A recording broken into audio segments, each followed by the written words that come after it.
Welcome to another week, another show of Hawkeye with me, Dave O'Hara. We're back. The gang's all here. Craig and Stacy Schroeder with Fight with Flash Foundation. We'll get to them in just a moment. But the rest of the show lays out like this. Adam Haluska is going to join us, former Hawkeye basketball great. It's been since last year since he's paid us a visit and talked some Hawkeye basketball, so we'll catch up with Adam. James Morris, former Hawkeye linebacking great, will join us. We'll put a nice bow and a wrap-up on this, I think, very nice Iowa football season, 8-win season with the Music City Bowl victory over Kentucky, 21-0. So we'll talk about that. And then Michael Merrick will join us to close out the show, my production partner, and with Daily Iowan Television, he'll be joining us. And lots more to catch up on with women's basketball, Hawkeye wrestling. We'll get it all covered right here, right now this week. So, guys, belated Merry Christmas, belated Happy New Year. Last time we'll say that because now we're into January, but You're both looking happy and healthy and ready for the new year. So, Stacy, we're going to start with ladies first this week. We're going to talk some Heartlanders hockey, a nice benefit. Craig's going to talk some dance marathons. So, Stace, let's hit it right away with the hockey. Yes. Oh my gosh, and Happy New Year. Thank you. So January 28th, so exciting. Hockey, come, have some fun. January 28th. They're giving the Fight with Flash Foundation all proceeds. Beautiful. There's a discounted ticket, so proceeds will go to the Fight with Flash Foundation. Tons of fun games, some bony rides. There's a chuck for a puck. Zamboni rides. Let's go right now. Absolutely. Yes. Yeah, there'll be 6 opportunities for people to just fun all around. But I just love that they're helping support our foundation, and just everybody has so much fun when they go to these hockey games. How can you not? It'll be a great night. Very it's a cool. Saturday night. Oh, even better. Extreme Arena in Coralville. So, Stace, again, Arena. go ahead and check it out. Facebook.com/FightWithFlash Foundation or FightWithFlash.org. So, Craig, dance marathons. Get your dancing shoes on. Not virtual this year. Stacy's got it going already. Yes. Lots to discuss. Lots to discuss. It's all starting here in just a couple of weeks, and it'll go all the way from mid-January all the way through April. There's going to be, I don't know how many we'll end up hitting, somewhere around 10. It's exciting because they range all the way from actually like middle school to high schools and to college ones. And so they're all a little bit unique and different. I just love to see, all, especially the younger kids, getting involved to understand what dance marathon is, and for them to be able to dance and do something for local causes, which is awesome. But then all the colleges themselves being able to go and see the college kids that we've never typically met, right? Or some of them that we've met a few times, but will always come up and saying, "Oh my God, we love seeing you guys," but just seeing what they do for other families and other kids that are still going through this is just tremendous. And for some families, it is literally maybe 1 or 2 times a year that they truly get this overwhelming support. Especially ones that for like us that have lost a child. It's one of those times a year that they actually, have a moment, a day, a night to be dedicated to their child. They can hear their child's name, see videos of them and stuff like that. And it warms our heart. Oh, we absolutely. just love this time of year. Well, as you always do with us, thank you both for that. You warm our hearts and get us rolling. So get those donations ready, because the Fight with Flash Foundation going for year number 8 now. Yeah. Going into year 8, it'll be in February of Flash's passing, or April, excuse me, and be 8 years, and you're averaging $100,000 raised and more a year. So let's keep that going, folks, and thank you all for your help. Thank you both so much. We'll see you next week. Yay. Fight with Flash Foundation. Craig and Stacy Schroeder, FightWithFlash.org and Fight with Flash Foundation via Facebook. We'll be back with more Hawkeye with me, Dave O'Hara. Welcome back to Hawkeye with me, Dave O'Hara. There he is, our buddy James Morris, former Hawkeye linebacking great. James, we got a big season to talk about. Hawks got to those 8 victories you and I talked about. We were hoping for 8 or 9. Maybe not the way, kind of a mercurial path, maybe not the way we wanted. But so let's take a look at some of the things that have happened, James, since you and I last talked in November. The Hawks get their 8th victory, 5 losses, again, lose to Nebraska, not expected, but still got a pretty darn nice bowl, a December 31st, New Year's Eve Day bowl. Nashville had a great turnout. We're going to talk in the next couple segments to Michael Merrick, who was at the Music City Bowl. Man, the fans showed up, as we knew they would, as Hawk fans do to bowls. But talk about this season as a whole, and then we'll get into some of the transfers and some of the guys entering the NFL draft as well, some Hawkeyes leaving. So let's talk about the season first, James, please. Yeah, Dave, I think it was an emotionally exhausting season. that when you look back, you say, the outcome was generally positive. I think the analogy that comes to my mind would be like, if you tried to go run a marathon and you only trained for a couple of weeks leading up to it, you finish the marathon and you say, hey, I ran a marathon, but you're going to be really sore after a while. You're just a little beat up. So that's what I think it was. You look back and you say 8 wins, like, yeah, that's pretty successful. It certainly could have been worse in light of how some of the units performed and how we played in specific moments throughout the season. But it was generally a positive season. I thought we got really good leadership from the seniors.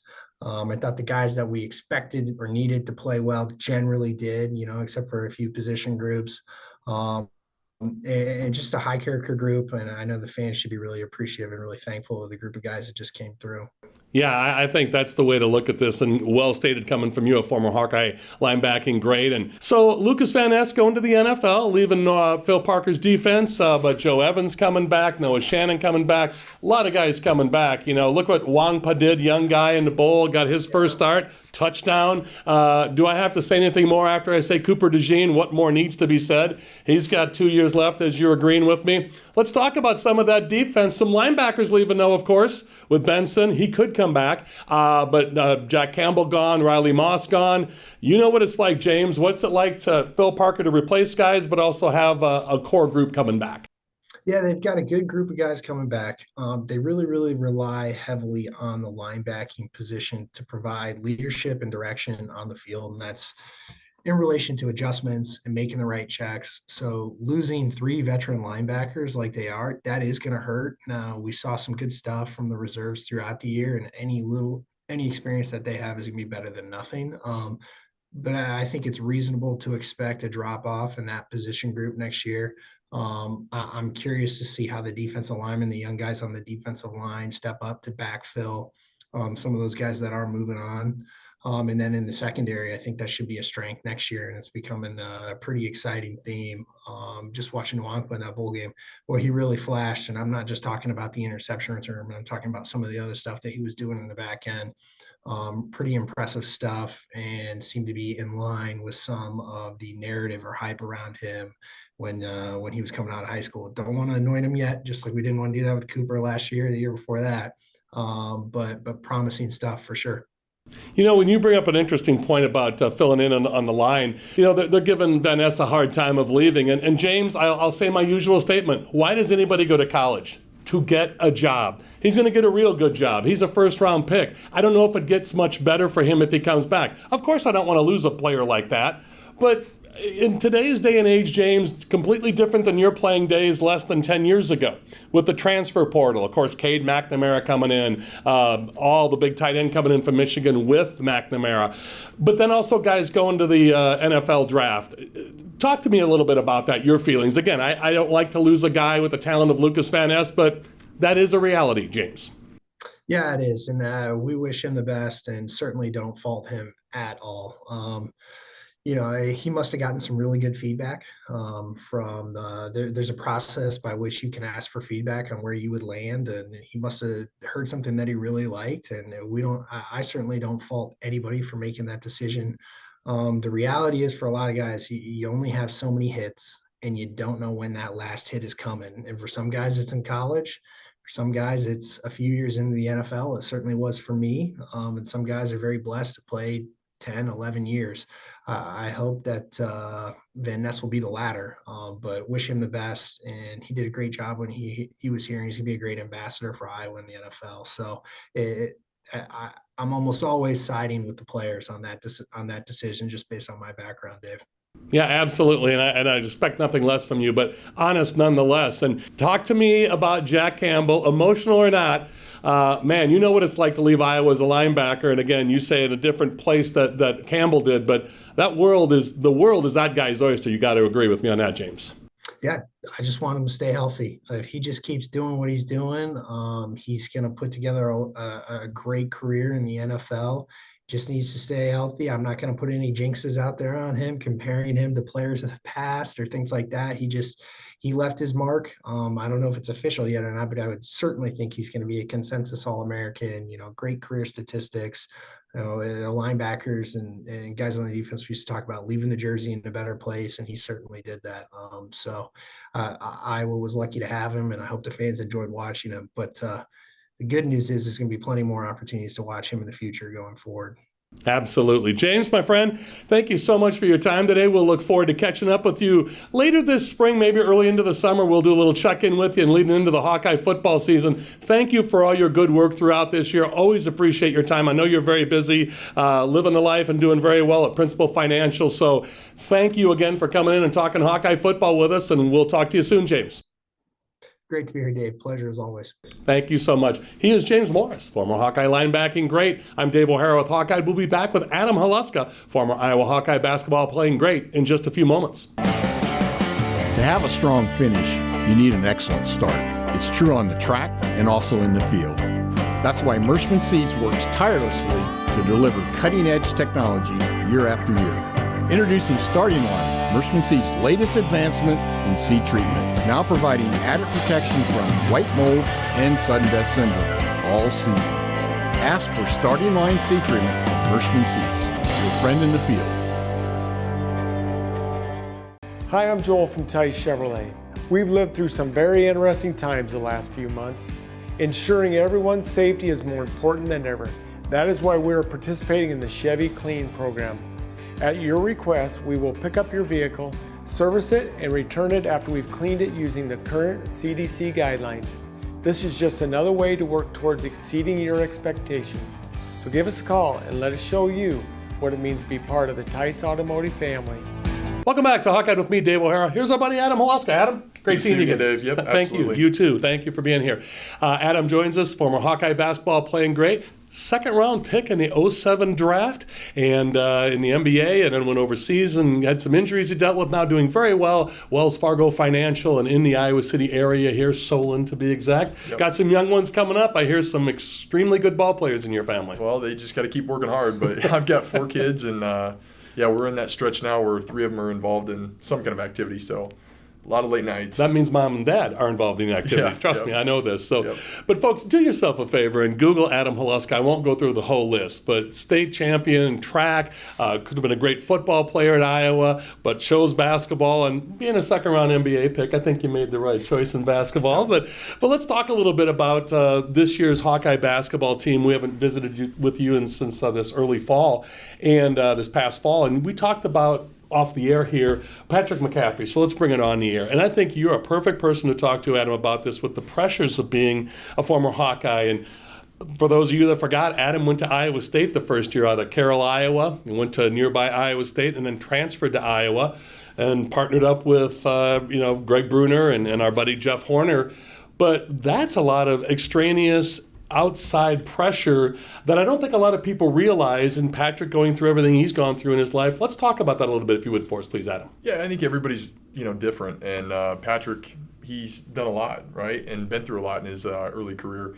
But it's something that I think you and I can't really easily relate to. I know for me, I put a lot of pressure on myself. Transferred from Iowa State to Iowa, I wanted to make sure I performed, and again, there's a lot of pressures to win every game. And you look at now with social media and stuff, things that we didn't have to deal with. I think he's doing the right thing. He's got to take time for himself.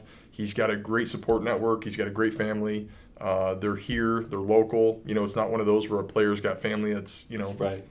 Playing right away. So the team's going to be great when they get him back. And again, I think he just needs this little time away. There's no school going on. It's a good time to get your mind right. And I know he'll come back stronger. And again, Hawkeye Nation will be ready for him. I think you, and I want to bring this on camera, you and I talked off camera a little bit, and I thought it was interesting when you talked about during your time playing with Coach Alford in the early 2000s up to, in your case, it was 4, 5, 6, and 7. It was interesting that you said you were occupied the whole time during break, where we just had 3 series interviews with Coach Bluter, Caitlin Clark, and Monica Sonano, and they talked about, man, this is the greatest time. All you do is play basketball after Christmas and going into January before school goes back in session. And, as you kind of chuckle there, and you said you understood why Coach Alford did it, but, man, you said it was almost like preseason practice. You had structure, schedule stuff going the whole winter break. Yeah, I mean, and times have changed, right? Yeah. And back then, I think, Coach's fear was just it's too much time, and you don't want to have guys get in trouble or just get into mischief. So we definitely tightened the reins. I can tell you, as one of those, we were going to be in the gym regardless, but everything was structured from early morning, 2-a-day practices, speed, agility, strength, and conditioning. It was almost too much. And I think I told you, it's usually guys aren't ready for school to start. We were all begging school to start. But, yeah, again, I think times have changed. You got to get these guys rest and the gals. It's a good time. School is busy. When you're a student athlete and you got a lot of stuff going on, game prep, travel, it should be a good time for these people to, and again, guys, girls, any sport to get the rest and be ready to come back for a strong second half of the season. The interesting thing, to your point, by the time this show airs, they'll play Michigan at Thursday night at Carver Hawkeye Arena, another home game again, and have a nice little home stretch upcoming, as you mentioned, 3 gettable games. But as you know, when you get into the Big Ten season, I'm almost glad they didn't get a chance to, man, it seemed like an eternity after that Eastern Illinois upset. Boy, then I had to wait, 6-7 days before they played their next game. Then you lose at Nebraska, and they were lifeless and listless there and lost by, by 13 to Nebraska. And then they go and play a walk through a first half against Penn State, and same thing against Indiana, and then they come out second half and have that ball in their hands to potentially beat Penn State. So I hope something like that they can learn down the stretch. You know this better than anybody, Adam. That last minute of the game is where you win and lose games. Yeah, absolutely. And these guys can't give stretches up where we're down 15 points or those big runs where it's double-digit runs. We're too good for that. I think if we can have guys like Peyton Sanford find a shot like he did this last game, we're going to be tough to beat. We can stretch out those defenses, and we've got shooters. I think once we start making them, I know a lot of people say it, but it's almost like the lid's been removed. When that starts happening, we're going to be a tough team. And, again, I think that Rutgers game on the road showed you got a guy like Peyton knocking down shots, we can win some big games. Adam, any other tidbits you have for us? But I think it's like you said, I think these 3 games are the stretch coming up. This is the time to make some hay. As you know, in the Big Ten, you got to do it. Yeah, we get everybody healthy. And, again, you got to give Fran and the staff credit. This is as good a job, I think, of coaching as he's done just because of the adversity that's kind of going on and, personal life with what's going on with Patrick. So I can't even imagine what they're going through. But again, this team, they're playing hard and good things can happen. I think it's overlooked, and I'm glad you reiterated that. Not just a coach that's happening to your player, that's your son. So Fran's going through that double role and like you said, doing a masterful job, he and his staff of juggling through that. Good people, good family, and again, Hawkeye people are all behind him, so looking forward to having Patrick back. Amen to that. He is Adam Haluska, former Hawkeye basketball playing great, second-round pick in the 07 draft of the NBA, and played overseas and now doing very well in the financial industry with Wells Fargo in the Solon area, Iowa City. Adam, great seeing you again. Thanks for being here. Appreciate it, Dave. Thank you. Truly my pleasure. Adam Haluska, I'm Dave O'Hara. We'll be back to close out the show with Michael Merrick from the Daily Iowan Television. Back with more Hawkeye in just a few moments. Hi, I'm Joel from Tice Automotive Family. We're living through some of the most interesting and challenging times many of us have ever seen. Knowing who you can rely on is more important than ever. Many of us turn to our families to get us through, and the same holds true here. From our fair, upfront pricing to exceptional service after the sale, we truly want to exceed your expectations. So give us a call or stop by and let us show you what it means to be part of the Tice Automotive family. Who do you trust to produce the best deal? A seat company that's chasing technology or a seat company that's writing a book on it? Merschman Seeds is a leader in technology. We're independent and family owned. Our sister company, MS Technologies, provides access to world-class traits and genetics. And our starting line seed treatment is second to none. Who can you trust with your yields? Merschman Seeds, your friend in the field. Welcome back to Hawkeye with me, Dave O'Hara. Here he is, Michael Merrick. Michael, how you doing? Doing great, Dave. Nice to see you. Good to see you as well. Michael, fresh back from Nashville at the Music City Bowl. Michael, as you know, my production partner, usually on the other side of the camera, but obviously being the sports director at the Daily Iowan Television and also KRUI Radio, we'd like to have Michael's take on what's happening with the Iowa Hawkeye athletic programs. Wrestling, clipping right along, was at the match last Friday. Again, by the time this airs, the other Friday match will be against Northwestern. We record this on Tuesday afternoon on January 10th. So, Michael, Iowa Hawkeye women doing very well. Big victory on national TV at Michigan, number 16 at the time. Iowa beating number 14 Michigan. Now the Iowa women at number 12. So big games upcoming. Nice home stretch for them. Again, by the time this airs, they will have played their game at home against Northwestern tomorrow night, Wednesday night. So, Michael, let's you and I talk. We got wrestling covered. Another big dual victory. A little closer against Illinois than they thought, but then went to Purdue on Sunday and handily handled the Boilermakers. So let's you and I talk a little bit about Music City Bowl, the Nashville experience. First day, a little bit of snow on the ground for practice. You get there and you're thinking, what's happening here? But boy, what a beautiful day on the bowl game on Saturday, 60 degrees. Fire away. Yeah, so actually the whole week was pretty great. The Nashville experience was definitely a good one. You said the snow was on the ground. Everyone was saying, well, I guess we brought the weather with us from Iowa. So they weren't happy at all, the Iowa players, about the snow on the ground the first day. But after that, everything really cleared up. It was a little cold for Nashville standards, but for Iowa standards, it was great. It was nice and sunny, not much wind. It was a great time. They got to go to one of the down Broadway Street a lot, had a great time there. There was a team activity between the two teams at the Wild Horse Saloon. There was actually a sing-off competition between the two teams with some profanities used by the great Spencer Petras. Really? Yep, talking about kicking some Wildcat. Really? Yep, Okay. He had a great time. The Hawkeyes won the singing contest. Y.A. Black won the Nashville hot chicken eating contest. Now that's what I heard, yes. Defensive tackle, he did a great job. He smoked everyone, but his teammates let him down, and the Hawkeyes lost the team eating competition by one chicken tender. So he was pretty disappointed in his teammates, but I think he still got that belt back at his home now. He wanted the sweep, but he got the individual title. So, yeah, I knew about the chicken eating contest, did not know about but how prophetic Spencer was. Hawkeyes did kick some Wildcat at 21-0, so that just lays the cherry on top. 8-5 season, but as you and I talked about, and you were there, you got to see it in person. I saw it on television. Like you said, Broadway was lined. I saw nothing but Hawkeye fans. I'm sure there was a Busch Light drinking record set somewhere where Hawkeye fans travel, and Parker Hesse said that a month ago. He said, Nashville, Iowa people are going to go there anyway. I'm sure you saw a lot of your Hawkeye brethren there. There was not a lack of black and gold in those Broadway streets, I'll say that at the very least. And at the game, too, at Nissan Stadium, the Hawkeyes were loud. They were proud. Of course, I really respected Nissan Stadium for taking the time to do the wave after the first quarter commenced as well, like we do in Kinnick Stadium. Okay, I did see that, yes. And Kentucky fans were very happy to go along and do the tradition as well. I saw all the Kentucky fans waving as well. So it was really nice to see that. You know, these two teams have now faced off. They bookended 2022 against each other, started the year, ended the year against each other. Now there seems to be a little bit more rivalry at that Wild Horse Saloon. They did have to be separated, the two teams. Deontay Vines, an all-time trash talker, was really getting under the skin of the Wildcats, and they had to be separated at the end of that little supposedly friendly competition. So we're getting it rolling here. Former Hawkeye player, defensive back Mark Stoop, Bob Stoops' younger brother.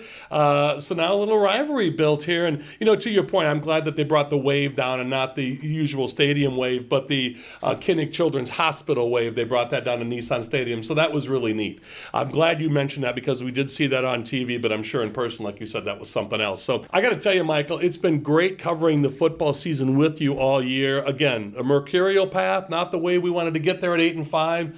Obviously struggles on the offense, as we just talked about, but there have been some great individual efforts. As it was as a whole, they bonded as a team. You got to see that in Nashville, with the kick and the punch in the gut, losing to Nebraska and the championship, the chance at the Big Ten West Championship, and being in the Big Ten Championship game didn't happen this year. But, Michael, also some big victories throughout the year with Wisconsin, Purdue, back-to-back, Minnesota. Floyd stays at home, Floyd of Rosedale Trophy. So you saw a lot of cool stuff this year, either in the press box or on the sideline. Yeah, I did. The Hawkeyes really went on a journey this year, and they showed that they can handle adversity like Hawkeyes you always do.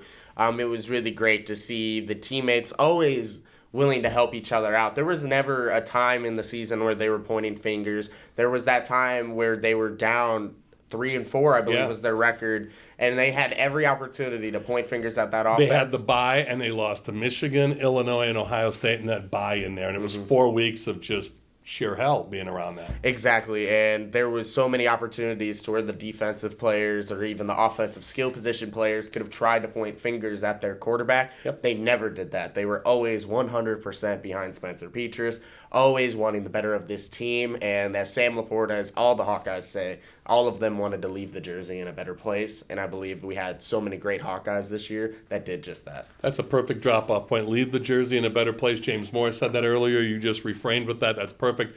He is Michael Merrick, my production partner, but also with Daily Iowa and television sports director there, as well as KRUI Radio. Michael, great seeing you again. Thanks for coming in. Always great, Dave. Michael Merrick, thanks to him. Also to Adam Haluska, former Hawkeye basketball playing great. James Morris, former Iowa Hawkeye linebacking great. And to Craig and Stacy Schroeder with Fight with Flash Foundation. And of course to you, the viewers. I'm Dave O'Hara with Hawkeye. That's all from us. Thanks to all of you. And as always, thanks for staying tuned at the end of the program for these rolling credits to give our advertisers and sponsors the attention and credit they so richly deserve. And as always, to our aforementioned guests and to you, the viewers. That's all from us at Hawkeye. Thanks to all of you.